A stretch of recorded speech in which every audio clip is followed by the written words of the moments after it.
Bob, welcome back to the show. It's great to have you back on the air. Great to be back. Hey, How we you? talked about deer. We got a whole family of them up at the power site. I got a male, a female, and three babies, Hmm.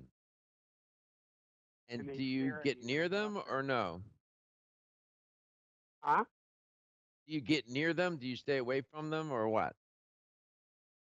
No, I stay away from them. Yeah, For sure.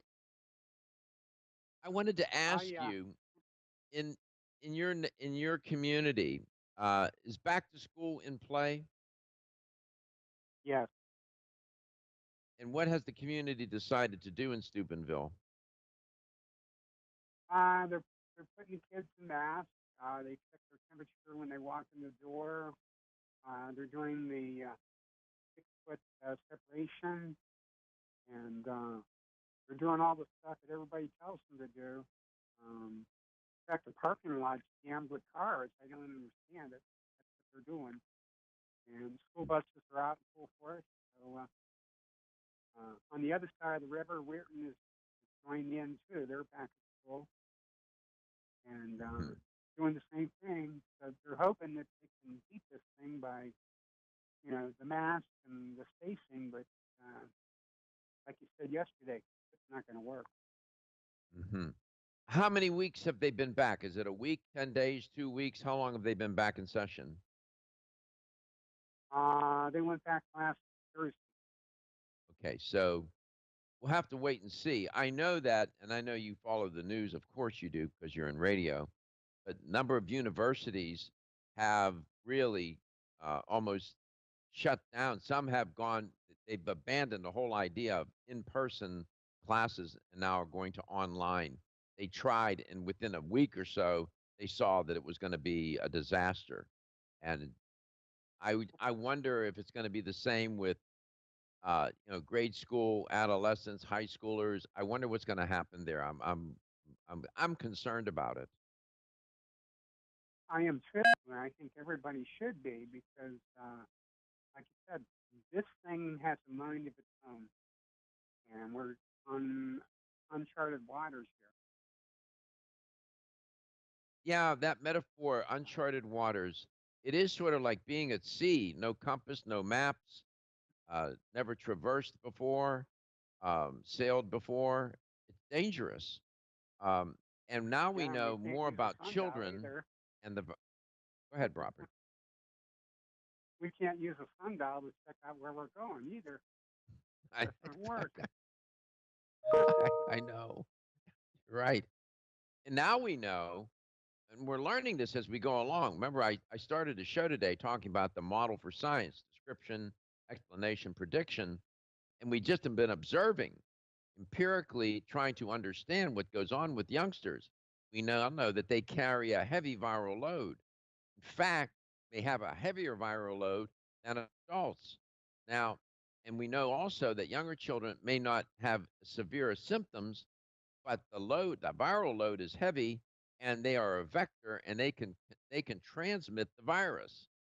And then as they get beyond 10 years old, those youngsters become just as vulnerable and just as concerned. It's a concern. You got to keep them protected, and you got to help. Yeah, they got to behave in ways that they don't contaminate others. It's really complicated. I don't know. Steubenville is just like every other community and trying to figure it out. If you could, as time goes on, please call into the show and update us on what's going on I in will. your community. I'm curious to know. Nobody's reporting on Steubenville except the reporters in Steubenville. But but that's a Right, right. say it again. I got a question. Yeah. Did you ever get your car fixed? No. It never self started No. again.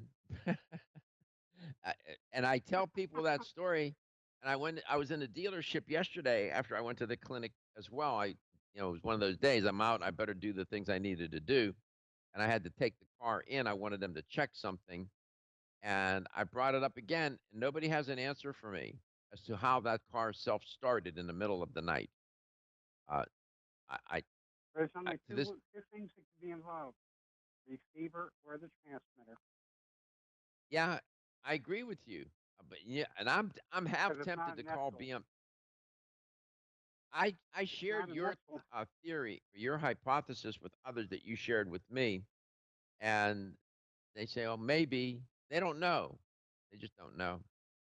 Much like human behavior, sometimes we don't have an explanation as to why things are happening, which is a little unnerving. Yeah. Right. Well, I hope you're doing well.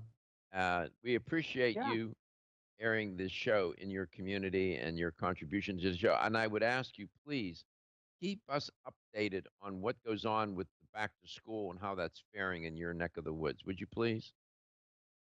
Sure will. Sure All will. right, man. Thank you, Robert. Take Well, care of yourself. hang Be in there. safe and keep doing what you're doing. Keep that station going. We appreciate you.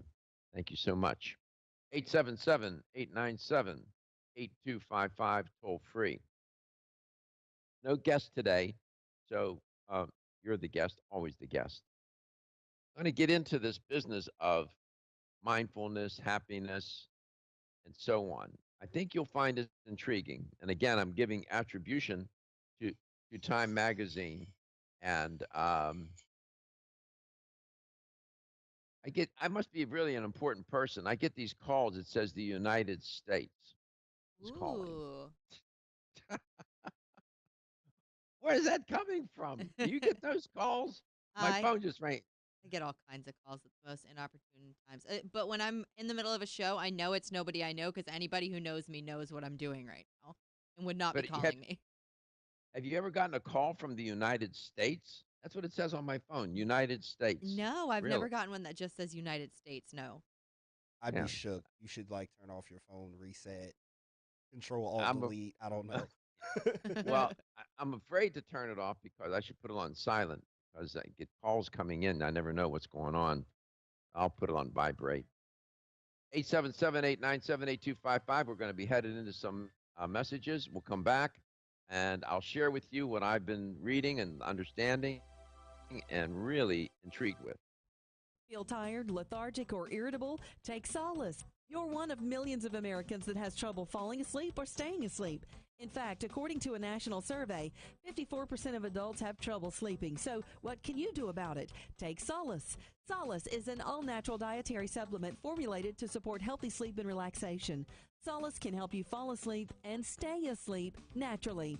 Formulated with all natural ingredients, Solace is non-addictive and won't leave you feeling groggy in the morning. Take Solace an hour before bed and feel the calming effects of this extensively researched sleep and relaxation aid. For more information on Solace, call toll-free 877-533-7066 or visit takesolace.com. That's 877-533-7066 or take SOLUS.com. Look for Solace in your local health and nutrition store. Solace for a good night's rest naturally. Did you get enough calcium today? 85% of women over the age of 20 and 50% of men over the age of 30 consume less than the recommended daily intake of calcium. One of the best ways to protect your bones and joints, Bone Up provides Australian hydroxyapatite, the very same form of calcium found in the human body.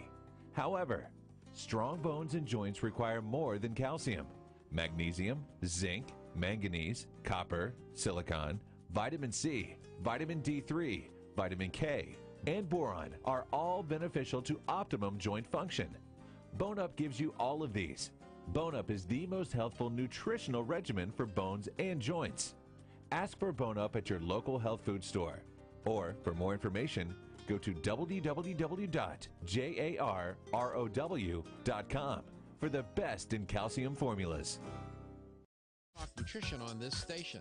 If you want to find out more about the show, visit my website at letstalknutrition.com. That's letstalknutrition.com.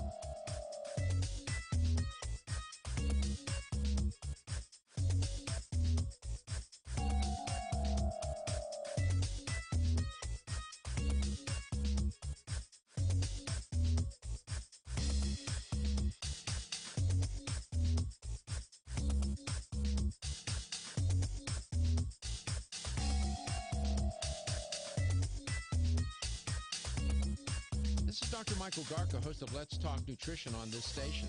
You can get more information about the show on my website at letstalknutrition.com. That's letstalknutrition.com.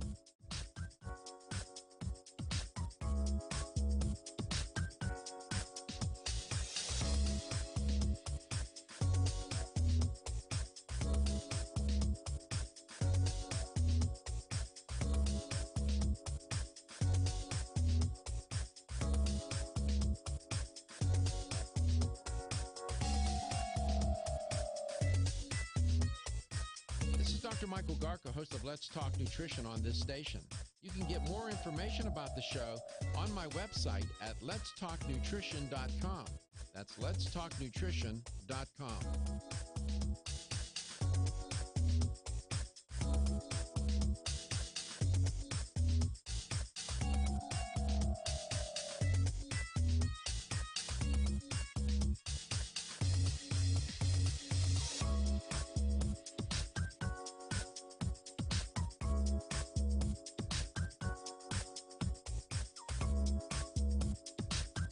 This is Dr. Michael Garko, and you're listening.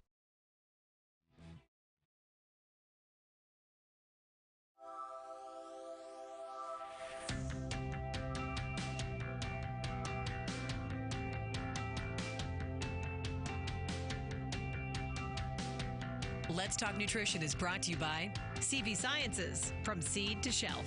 New chapter, the benefit of nature's wisdom. Jarrow Formulas, superior nutrition and formulation. Form Essentials, makers of the sleep aid Solace. Yerba Prima, pioneers in internal cleansing. Strauss Herbs, everything our bodies need is provided by nature.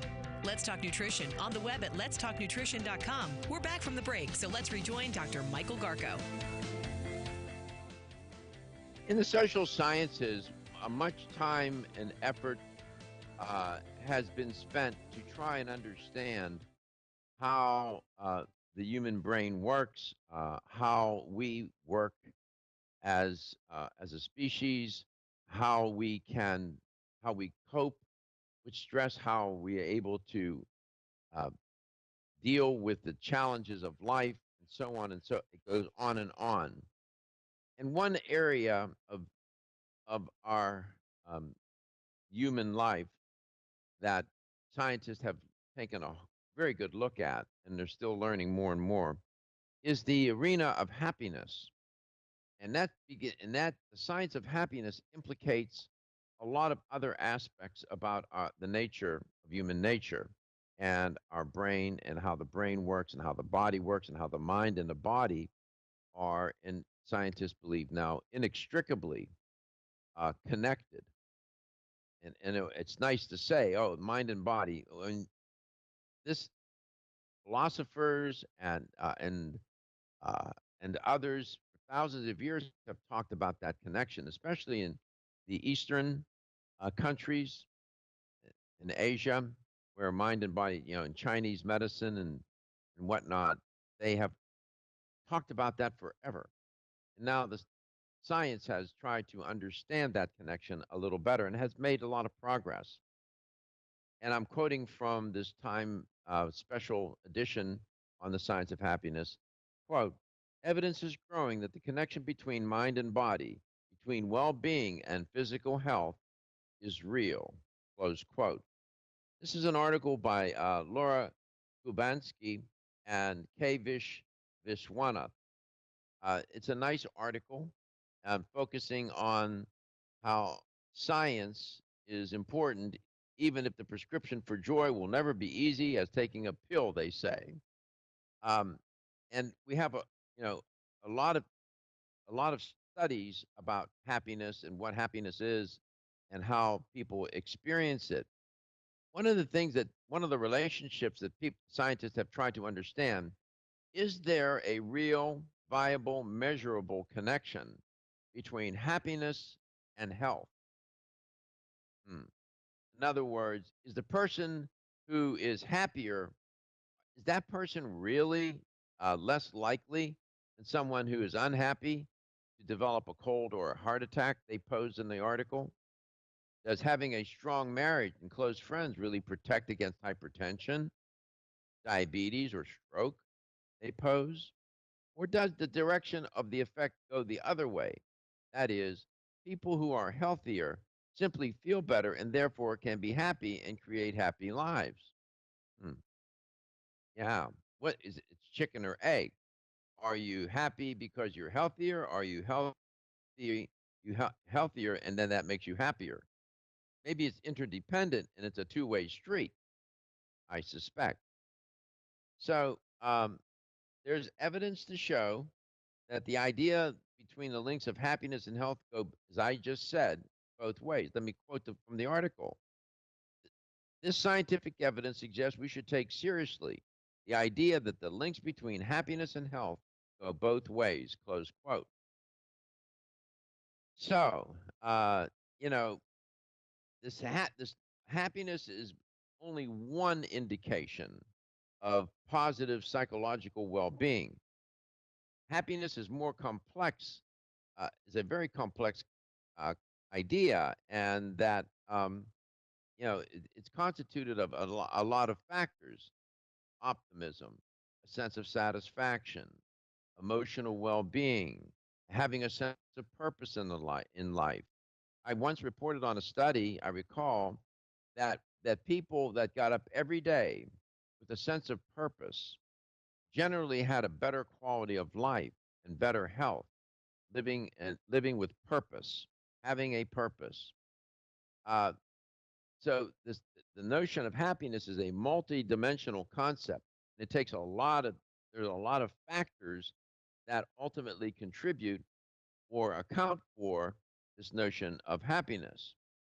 And social scientists are still trying to learn more and figure out what those variables are.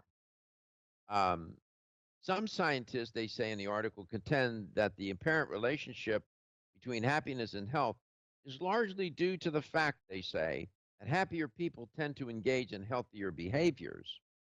That's interesting. They posit that people with higher levels of positive psychological well being are generally less likely to smoke, drink to excess, overeat, or eat unhealthy foods, all behaviors that can shorten lifespans, close quote. That's an interesting notion, right? So that the relationship between happiness and health is largely due to the fact that happier people tend to do healthier things. But I could argue that doing healthier things and where you feel better, look better, live better, can make you happier. It is a two-way street. It's not unidirectional. And you see this when working with clients. And I'm a big believer in small wins. You have a client that comes to you, and the client's asking me, a person who has struggled with weight his or her entire life, and what they don't necessarily want to look like a runway model or look like an athlete, but they would just want to lose some weight so that they can increase their odds of living longer and maybe feel better. Come back, I'll tell you more about this. There's much to say. I'll get into the notion of resilience and how resilience is implicated in all of this. That is an intriguing idea, and how mindfulness is connected to resilience. Let's talk nutrition, the science of happiness we're exploring today.